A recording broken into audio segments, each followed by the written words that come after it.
I'm going to be talking about increasing and decreasing functions. First, let me define what these notions mean.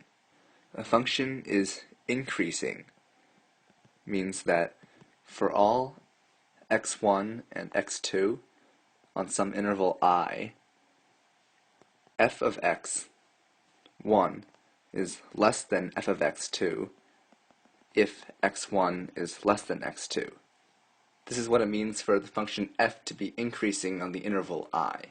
Similarly, we can define a function to be decreasing on the interval I if for all x1 and x2 in I, f of x1 is larger than f of x2 if x1 is smaller than x2. So what this means is that a function is increasing on I if when x gets bigger, the function gets bigger, and it's decreasing if whenever x gets bigger, the function gets smaller. Let's look at an example function. Suppose it looks like this.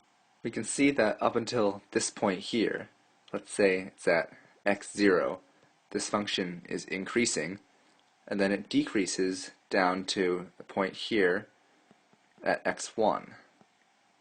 And then it continues to increase for the rest of the function. So there's two important things to notice about this graph we've drawn here.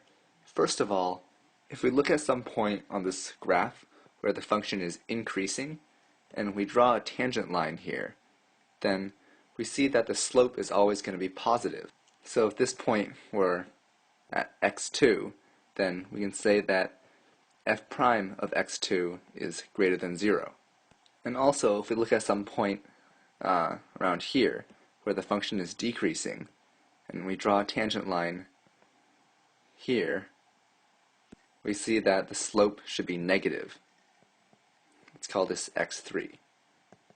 So f prime of x3 is less than 0. The second thing to point out here is that x0 and x1, the points where the function switches between being increasing and decreasing, are both critical points of this function. In fact, they're local minimum and a local maximum.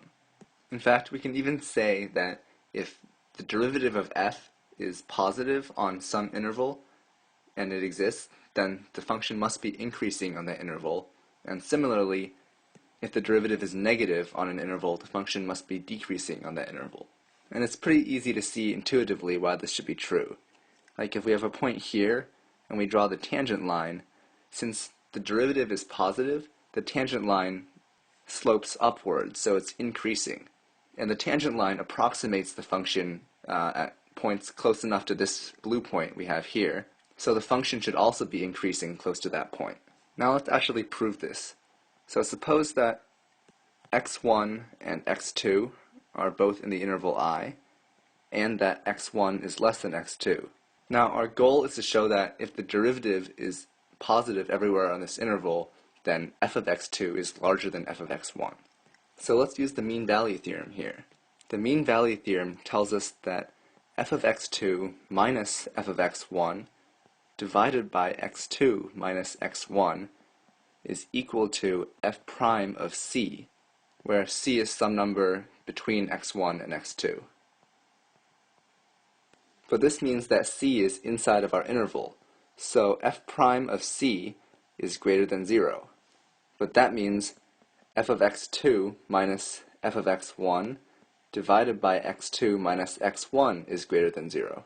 However, we already know that x2 is larger than x1, since we already assume that x1 is less than x2, so x2 minus x1 is greater than 0, and we're left with f of x2 minus f of x1 is greater than 0, so f of x2 is greater than f of x1. And the proof is similar for showing that a function is decreasing on an interval if the derivative is negative on that interval.